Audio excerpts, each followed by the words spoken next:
Hi, everyone. Welcome to the February 11th, 2022 edition of Colorado Inside Out. I'm your host, Dominic Dezzutti. Thank you so much for joining us. Well, last Friday night, the Douglas County School Board voted to fire Superintendent Corey Wise. The meeting itself did not feature a reason for Wise's ouster, but after the meeting, some board members commented on national news programs that they did not feel he supported where they wanted to go.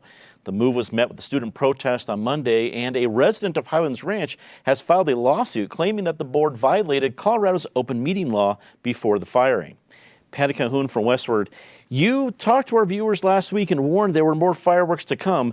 Did you expect these kinds of fireworks that we saw Friday night? I have a good imagination, but even I could not come up with just how inane that meeting was. So it went on 3.5 hours. It ended with one of the board members asking if she could go home, a feeling I frequently have on this show, but I'm not going to have today. We were so outdated so quickly. You had these board members, the majority four, voting to can Wise, who by all accounts, he'd been with the Douglas County Schools for 26 years. He was a good man. I mean, he behaved honorably through this all, which was so interesting that he sat there and was able to not run away or go home. But it was incredible. Where do they want to go? It sounds like maybe they want to go to Texas, where they can control the curriculum, get rid of any textbooks written after 1940, and it's just amazing. Now, on the good side for Douglas County, so I can say something, they have managed to hire a health director for their new health department. Good luck to him, and good luck to them with that. And their clerk did manage to get out of the investigation with Jenna Griswold, was not found to have done anything really that suspicious. But we are going to see nothing but craziness from the school board, and good for the students for walking out. Penfield Tate, a longtime state lawmaker and attorney with Tate Law. Penn, a new majority of a school board can hire or fire whom they wish. That is their right. However, as you know, as a lawyer, methodology counts for something. So as we saw how this went down, what are your thoughts? Well, keep in mind a couple of things. We're talking about a newly elected majority to the school board, a school board where theoretically the superintendent, the principals, the teachers, and the board are setting an example for the kids within the district, which ought to scare you just off the top when you talk about Douglas County. When Patty commented on the meeting, there's one thing we got to keep sight of. I commend Corey Wise for telling the board, I don't want a secret meeting. I don't want this in executive session. I want you to sit here in public and explain what you're doing. And the board did. And for those who are not lawyers, the board fired him without cause. And what that means is we just felt like it. We don't have any explanation. He didn't do anything wrong. We may make up some reason afterwards, but we just woke up this morning and decided we wanted somebody who thought more like us, so we just fired him, period. He didn't do anything wrong. By all accounts, 26 years devoted to the district. Parents loved him, kids loved him, teachers loved him. That's why everybody was walking out. So if you ask yourself what's wrong with K-12 education in this state or in this country, and you look at the performance of this school board, that's your answer. And if you wonder why schools can't hire teachers and keep them engaged, and why students show up sometime and not other time, Douglas County School Board has given you your answer. Also joining us via Skype, Kristin Strohm, President and CEO of the Common Sense Institute. Kristin, what is the most important thing this board needs to do to move forward in a positive fashion? This is clearly not their last move to fulfill whatever promises they made on the election trail, but it sounds like there were lessons learned here for a board that seems to want to do better.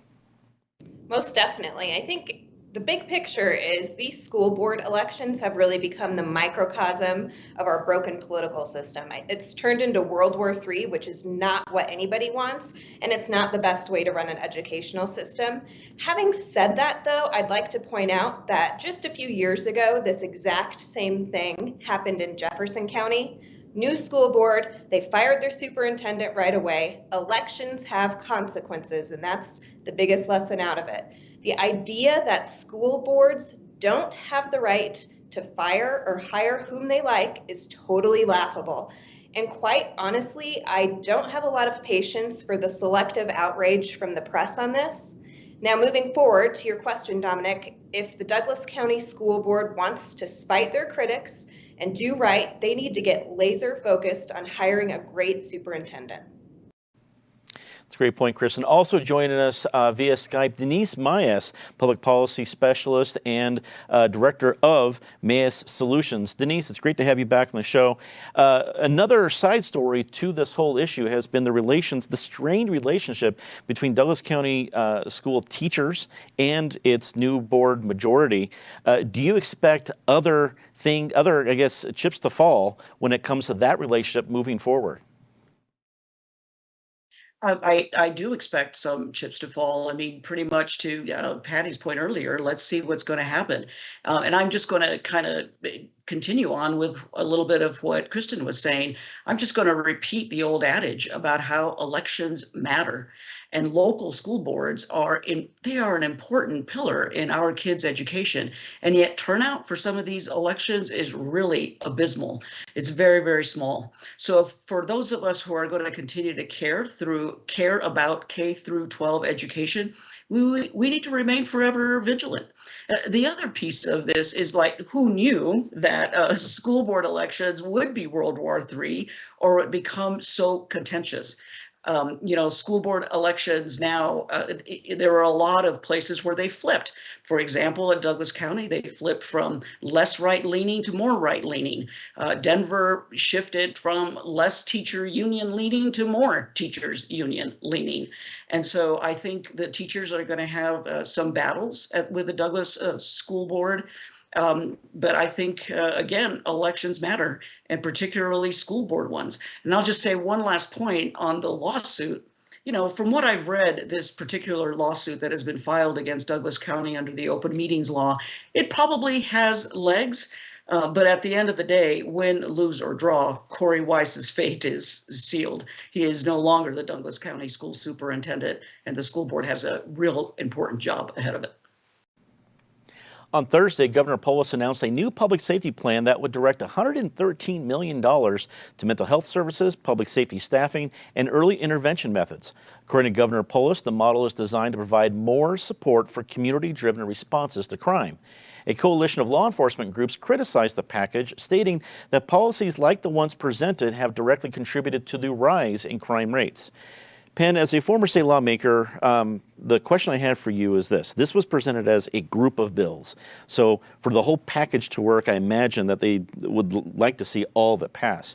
Is it harder to pass a collection of specific bills, or should this have been trying to wrap up in a larger bill that it's a little bit more of a monstrosity, but it's kind of a all or nothing sort of approach? What do you think of the approach of a package of bills? I think this approach is exactly right. When you deal, especially at a state legislative level, when you've got a number of different policies you want to implement, and each of them are a component of a broader overall strategy, you're better off having separate bills, because there are people who are going to have issues with different parts of the strategy. So if they can tweak or perhaps give a no vote on one bill and vote yes on the others, you have a greater likelihood of getting them all passed. If you put it all in one omnibus bill, you force people to vote up or down, and everybody may have an issue with one component of it, and then you put them in the conundrum, either voting yes for everything or no for everything. So this was the right approach. The two things that surprised me here was, number one, that Governor Polis supported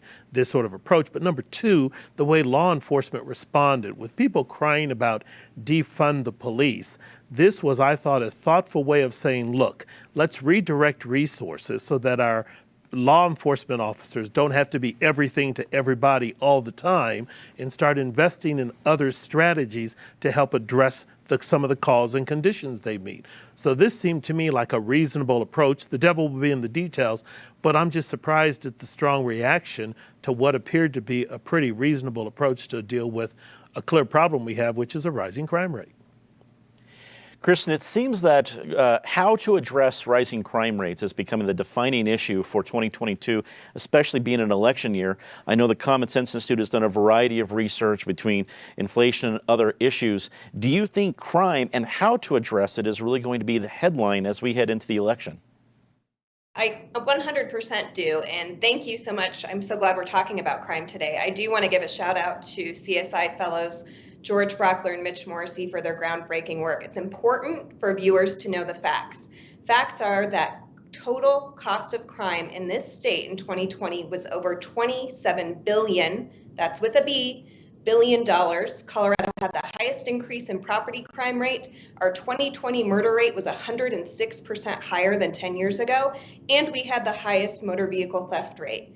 Those are the facts. However, some policymakers, even some media outlets, say crime isn't as bad as we think, and they've glossed over this data. Flash forward this week, what we saw really bold statements from Democrat leadership, which signals to me this will be a key issue in the election. Hancock called out the legislature for weakening prison sentences and judges for reckless use of PR bonds. We saw the big press conference yesterday with Governor Polis. So I'm a little bit confused because one day some are saying that crime isn't a problem, and then the next we have a statewide action plan. My guess is that most people, most Coloradans are saying it's about time we dig in and tackle this problem. Denise, there's clearly a lot of ways to address it and different ways to address it. What did you think of the plan proposed by Governor Polis? Yeah, I think two things are really important here. Number one, I do want to give kudos to Governor Polis for committing dollars not to failed policies of the past like tough on crime and broken windows policing, but rather putting money to programs and things that will actually help prevent crime in the first instance. So super important is that the dollars that are being appropriated here, most particularly those in behavioral health dollars, it is important that those behavioral health dollars go to communities and that they go to community providers. We need culturally appropriate, culturally responsive, and culturally relevant services. Community providing services to community is the way to go. And so I give Governor Polis for many kudos for recognizing it. Now, there has been the second thing I'm going to mention real quickly is there has been a whole lot of fear mongering on the spike in crime. The issue isn't whether or not some crime is rising and some is not, because I think we all can agree that in some areas there is a spike in crime and in other areas there is a plateau. But the audacity of some who continue to blame the spike in crime on criminal legal reform initiatives of the past astounds me. There is no data for that, and there is simply no evidence to support that. And I'll just say that it is really time for all of us to focus our time, our money, and our energy on the things that will work. Preventing crime, pointing fingers isn't helpful, and finger pointing wrapped in a partisan agenda is even less helpful. Patty, crime feels like one of these issues that hits very close to home. And so my question for you, in seeing how a lot of different entities are looking at this, cities and states, is it best handled with bills at the state level, or is it best handled with different ideas and programs at the city level? Well, it has to be handled everywhere, at all fronts. I would say we could agree on one thing. No one at this table is pro-crime. But how you look at the statistics can be different. I mean, we did a takeout on the Common Sense Institute's report, and people do look at that very differently. You look at the murder rate in Denver, which is the highest it's been in 4 decades, but our population is also 20% larger, so the numbers can skew. But the fact is, crime is a problem. I think the way they came up, Polis's plan to divide it into different projects is good, because I think we can also agree on the fact that mental health clearly needs to be dealt with. And the focus on that, which has to be on a local level, because they're the ones who have the programs in place to help with it. That's important. The STAR program in Denver, which got a shout out, which is sending social workers and people who are trained to deal with social problems to encampments rather than send police there. That's a good way to deal with that issue too. But it's going to be a fight on many, many fronts. And what we have to do is quit having the criminal amount of finger pointing, which is exactly what we saw yesterday, and start looking at what will really make a difference. And it's going to be incremental. It's going to be on all fronts. Former Colorado State Senate President Leroy Garcia's departure triggered new leadership elections this week. State Senator Steve Fenberg from Boulder will be the new Senate president, while Senator Dominic Moreno from Commerce City becomes majority leader, and Senator Rachel Zenzinger now returns to the Joint Budget Committee. Kristin, we start with you on this one. Clearly, Senate leadership is tilting a little bit further left with this move, with Leroy Garcia leaving and Senator Fenberg taking his place. How do you think that will impact the future of the session? You know, to me, not everything in politics is about ideology or beliefs. We want smart, talented, capable people in leadership with our state. And congrats to Leroy. It's super exciting, though, for me to see that Colorado has such dedicated servants in leadership. To me, it's even more exciting to see a smart woman leading the JBC.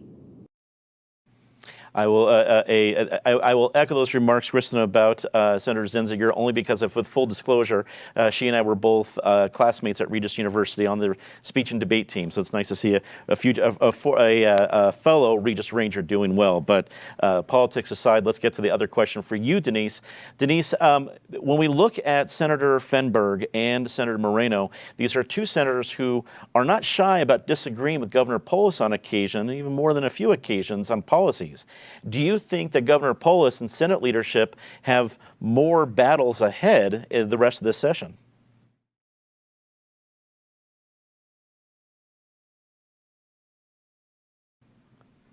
I think we're gonna throw it back to you, Denise, just in a second. We're being in Skype world. We didn't exactly catch your audio, so I think we'll be able to catch that again. So, Denise, the question again is: do you think there's going to be a conflict between Governor Polis and Senate leadership now that's leaning a little bit further left?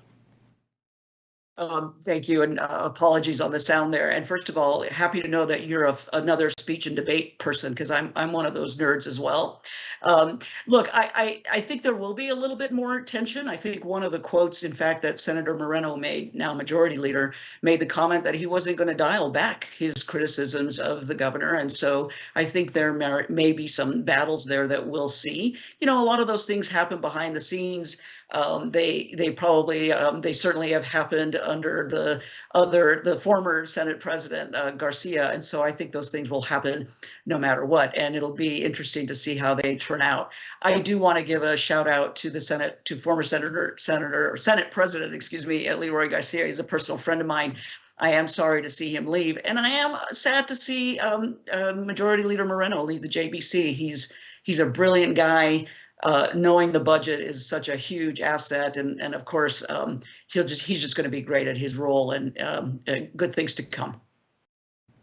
Patty, I think it's a fair question, because around this table we get into a lot of inside baseball when it comes to politics. So does a move like this really matter for the average Coloradan watching this show?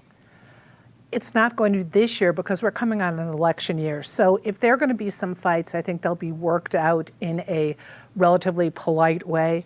It is not like Governor Polis is shy. He will certainly be able to take up any issues he has with Fenberg and Moreno on his own, but I think they will all be looking towards November and the fact that as Democrats, they're going to want to win and they're going to have to make some concessions. Penn, clearly you have a lot of experience here as a former lawmaker. Is this a big deal? What do you think of the changes? What do we need to know? Well, first, congratulations to Leroy Garcia and his appointment. I think the changes are fine. I think we will see differences in style and temperament and philosophy, but that level of disagreement is fine because Democrats don't all think alike, and neither do all Republicans. And it's good that you get different voices and different opinions at the table to work through issues. For the vast majority of issues, this is not going to make any difference, particularly since we're in the middle of February, and you know you've lost almost a third of the legislative session already. So you've really got to focus on getting the bills processed through the system and getting a budget in place. On Monday, the Denver City Council agreed to provide the Colorado Village Collaborative an additional $3.9 million to develop sanctioned campsites. Campsites will provide shelter and services to around 370 people without homes, with a goal to transition 90 of them into permanent housing. The decision was met with appeals almost immediately by neighbors of the sites who say living near regulated campgrounds make them feel unsafe. Denise, we start with you on this one. What do you think of the move by the city, and do you think that it will continue to have success as smaller ones have had recently? I do, and I really do give kudos to the Denver City Council for moving forward on this initiative. And really, lots of kudos and congratulations to the Village Collaborative. They've been doing these sorts of safe camping sites in different parts of the city with really no serious problems.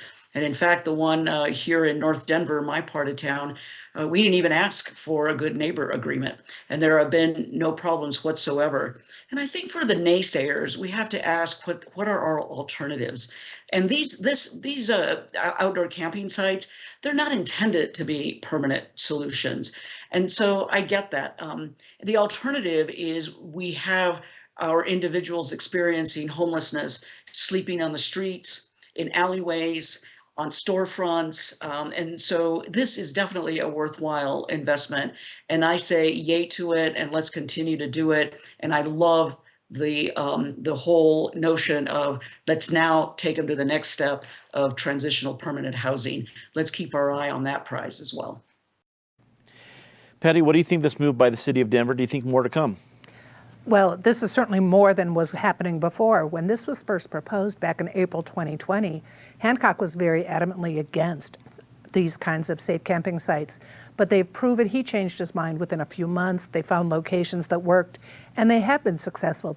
It's only one part of how to deal with the issue. This is for people who don't want to be in shelters, indoor shelters, but they feel comfortable, they're getting services, and this is federal money that the city has allocated.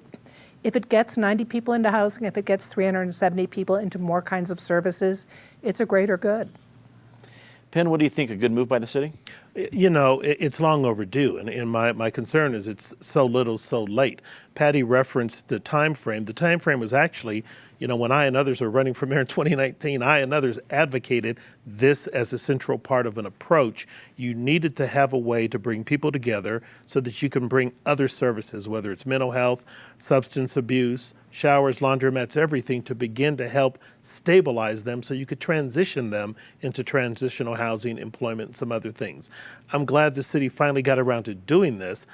It's a very, very small step, but it's a step in the right direction. I'm a bit disappointed that by their own estimate, they're only going to be able to transition a third of the people into transitional housing. So that means that whether you start with 370 slots, they're going to fill up again or stay full the entire time. And management is important. And like Denise found in her example, in Park Hill, we had Greater Park Hill United Methodist Church. They had a secure camping site, and although neighbors objected initially, not a single problem was reported with the operation. Kristin, wrap it up for us. So to me, this just feels like another big, large expense with no strategy behind it. This is not going to solve the homelessness crisis that we're facing. The city needs a strategy right now and bold leadership. This piecemeal strategy of 4 million here, 10 million here, it's not going to work. We are now closing in on spending over $800 million per year in the Denver metro area addressing homelessness. And what do we have to show for it? Not a whole lot of progress. What I do find fascinating is that Aurora is going on the offensive with a clear plan, and I think that there's going to be a bright line contrast in the next 6 months, year, 2 years between Aurora and Denver, and it will be interesting to see what shapes up. Let's get to our very favorite part of the show, Disgrace of the Week. As always, Ms. Calhoun, please start us off. Well, I'm heading back to Mesa County for the gift that keeps on giving. Tina Peters, who seemed to be arrested twice this week. It's a little vague on it. First, she had a laptop with her, not a laptop, I guess it was a PowerBook, where she had recorded something that wasn't supposed to be recorded, maybe wasn't hers. The officers went to get her, and she wound up maybe kicking one, which led to the second issue. You just can't make up stories like this. You certainly can. There's a made-for-TV movie in there somewhere. Tina Peters is a one-woman criminal enterprise. But anyway, my disgrace is City and County of Denver. You know, I was part of a group of citizen volunteers that got 301 passed on the ballot and defeated 302 because we wanted citizen input into how land subject to a conservation easement was reused. And our group was the only one that the city expelled from what they call a community visioning process because we didn't agree with the city's vision that we had to take the 155 acres and redevelop it into a mixed-use development. Kristin, we go to you for your disgrace of the week. It has to be the Stacey Abrams photo. She's unmasked, she's preening while all of the other little kids are in masks. It's a disgrace for sure. And I think that it actually might be the moment that ended this pandemic. Denise, we go to you for your disgrace of the week. Well, I was going to use Tina Peters, but shoot, I'll go to the other one that I had on my list, and it's the RNC's statement that an attempt to overthrow the results of a valid presidential election through violence at the U.S. Capitol was, quote, legitimate political discourse. I think that's disgraceful. Time to see something nice about somebody. Patty? I'm going to Broadway, where Erica Ryder has been running Hope Tank, a really wonderful business that helps local causes, helps local artists. She's having a block party outside tomorrow before she closes. Penn? To History Colorado and to Westward for advertising all of the activities going on during Black History Month. We all ought to attend something. You're here. Kristin, we go to you to say something nice. I'm just hoping that Vaughn gets another big ring this weekend. We're going to be watching football in my house.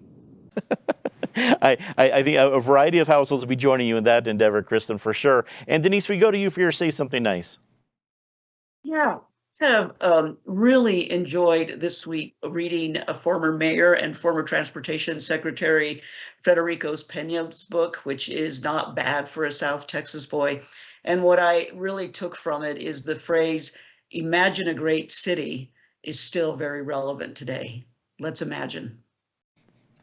Indeed it is, and I will join the Say Something Nice as we thank all of our members who are making all of our different programs possible this month. As Penn referenced our Black History Month, you'll be able to see a variety of special programming every Wednesday night here at PBS 12, and if you missed any of it, you can be sure to check it out at pbs12.org, as a lot of those are on demand. And if you're a member, you get the special benefit of PBS 12 Passport, which lets you catch up on everything, especially some amazing new season of Finding Your Roots, which is just another great program that you've made possible as a member.